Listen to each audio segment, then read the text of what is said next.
How is your Black Swan pool, guys? Everybody's now hyping about her and some of the players are amazed by her performance. But I want you to know that at least as a Black Swan haver and enjoyer, there are things that you may have missed about her. And in this video, I will try to cover up some Black Swan tips that you might or have not known yet, that may make you master your Black Swan performance in the game. If you watch this and find this video somewhat helpful, make sure to give a like and subscribe to Cat Bologna to help this channel grow. So, let's start! The first thing that you need to know is building her Arcana stacks by using her basic attack. You can see here that her BA base chance is not at a fixed percentage and can be increased as you level her up.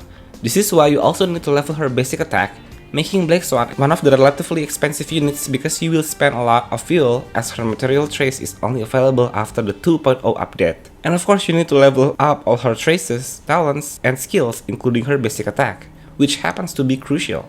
If you happen to run out of skill points, at least Black Swan still has a small chance to add Arcana stacks to the enemy affected by several DOTs. You have to know that Arcana is a debuff, and its existence can be considered as a wind shear and is unremovable. After it reaches a certain number of stacks, it will not reset to 0, but to 1 instead.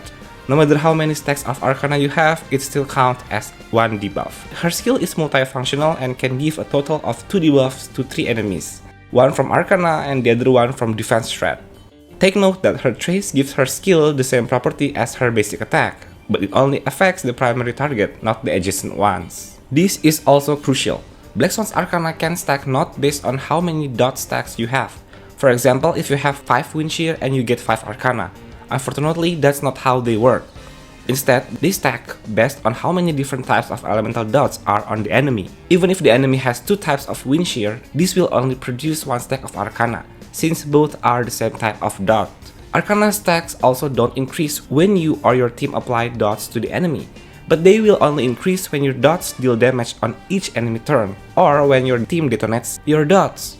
For example, if KAFKA uses a follow-up attack and applies shock, the Arcana stack doesn't increase.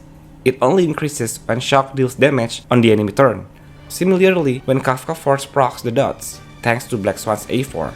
And since in the beta test, the developers have buffed her A4 by only adding this single sentence, this changes everything.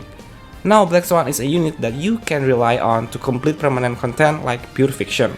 This is all thanks to her A4, which gives every enemy spawn a small base chance to give them 1 stack of Arcana. Normal enemies that spawn often are not that hard to defeat anyway, since they are quite squishy. What you need is a consistent and decent AoE damage to clear them, and Black Swan somehow can be your primary choice. Always use her technique before entering battles in Memory of Chaos or Pure Fiction, for example. This Arcana stacking from her technique can also work in line with her A4. The ideal number of Arcana stacks that you want to have is 7, or at least 3. If you have 3 stacks, Arcana will explode to the enemies adjacent to it, giving them a small chance to be inflicted with Arcana as well. If you have 7, then the Arcana damage will ignore 20% of their defense. However, if an enemy with more than 7 stacks dies just before the Arcana explodes, let's say they died because of your team's dot, the damage then won't be spread. Black Swan's Epiphany from her ultimate can provide a damage vulnerability, but only when enemies take damage during their turns, like mentioned in the description. This 100% refers to dots damage and Arcana, and somehow your allies or even KAFKA's damage front-loading the dots cannot benefit from this buff. However, you can somehow press your ultimate just after all of the dots triggered during the enemy's turn. Right after their attack animation, your ultimate will be activated, and this still counts as their turn. So your ultimate's damage still benefits from Black Swan's Epiphany. The Arcana stacks also will not reset once per enemy's turn, and are marked by this green hand. So make sure to use her ultimate at the right timing and always take a closer look at its number. Epiphany making Arcana on the enemy is regarded as all other 4 DOTs. This means the Arcana now is a 4 dot that can trigger the passive from her signature light cone. It can also activate the 4-piece set of the prisoner in the deep confinement, since it only has a maximum stacks of 3. This can easily be activated once enemies have been affected by Epiphany. Thanks to her Epiphany, the prisoner of deep confinement is the best choice to use with Black Swan, and you might want to use this set for her. Her Arcana is also considered as a wind shear, just like Erode in KAFKA's LC. So the 4-piece passive can still work even outside of Black Swan's ultimate. If you are wondering whether you can build her as a crit swan or not, I don't really recommend it. Moreover, if you decide to build her with a full break effect, Black Swan is not too worth it in that role. Her toughness break is not that high compared to SAMPO and Luca, and thus these two characters can definitely build with a full break effect that can give high damage to both Wind Shear and Bleed respectively. For Black Swan, her main damage is in her Arcana and scales with attack. You don't want to lose a portion of her Arcana damage just by investing in the break effect in her main stat. No need to go the extra mile giving her stats outside of attack. But if you still insist on doing Crit Swan, yeah, you go girl. Tell me about your experience in the comments. Since Black Swan's damage is very backloaded, you might want to prioritize giving her as much speed as possible. Aim for at least 134 speed. Always ensure that Black Swan's turns comes before enemies' turns to stack up more Arcana, either by using her skills or basic attacks on the main target. This allows for a huge explosion at the beginning of the enemy's turn. The reason Black Swan's damage is backloaded is because Arcana pops or deals damage in the last order after the other dots. This happens so that the other dots have a chance to stack up even more before the Arcana pops out. Remember, Arcana can stack up after dot damage is triggered. Black Swan greatly appreciates a high effect hit rate because thanks to her A6 trace, her damage also increases. However, the maximum effect hit rate that you need is not more than 120%, considering Black Swan's maximum damage bonus is only up to 72%. Therefore, for easier building, you might want to prioritize effect hit rate as the main stat for the body piece. Since the effect hit rate main stat is already used on the body piece, avoid using energy on the rope's main stat. It's better to use attack on the rope to balance the build. Thanks to the buff given during the beta test, the energy cost for Black Swan's ultimate has changed from 130 to 120, so you don't have to worry about her energy anymore. You should give Black Swan attack Planar Spear when using a support that boosts your damage, like using RUAN Mei for example. If you are using a support like Asta or Tingyun that already provides your team with attack buffs, then use wind damage instead. However, Black Swan's damage is already boosted by her effect hit rate thanks to her A6 trace. I guess the damage boost is sufficient, and you might want to focus on increasing her attack. Or instead you can choose whichever of the two artifacts that has better substats. Don't stress yourself too much while making this decision. Make sure to use a light cone that has effect hit rate status on it, like her signature one for example. If you are lucky enough or happen to spend some money on her light cone banner, this will help you build her effect hit rate easier, which is a favorable status for Black Swan. This also makes Eyes of the Prey the best 4-star light cone for Black Swan. It not only makes it easier for you to build her, but also boosts your dot damage. If you happen to have this light cone as super in position 5, then it's already a win situation for you. However, this light cone can be considered a non-FTP one, because the only way to obtain this is through gacha, and not everyone may have it. Then, this makes the Before the Tutorial mission the best FTP light cone for Black Swan. For those of you who participated in the event a few patches ago, you can also have the full superimposition. Although this is the best FTP light cone for Black Swan, still it may not be the best for beginners, right? Then new players can buy its Showtime from the Forgotten Hall shop, and this may be the most F2P and beginner-friendly light cone for Black Swan, especially if you have very limited access to Nihility light cones. Should you go for E1 or S1? This is a very common question. The answer is to go for A1, and then aim for her signature light cone. Then, if you are well, do not stop at this point and aim for her next best constellation, which is E6. Disclaimer, this is for wells only, do not try this at home. Anyway, the signature light cone is actually very good, but only Black Swan benefits from it. Its passive also requires the application of 4 types of dots to enemies, which Black Swan can fulfill using her ultimate. However, this light cone might be less effective if used on other units, aside from its high effect hit rate. As for Eidolon 1, it's more team-oriented. This can also make Black Swan work very well outside of dot teams, for example when paired with Blade. Blade's damage will be greatly increased when enemies are affected by the Arcana debuff, which cannot be removed and is considered as a Wind Shear. Eidolon 1 can also make KAFKA even more powerful because she can easily apply shock.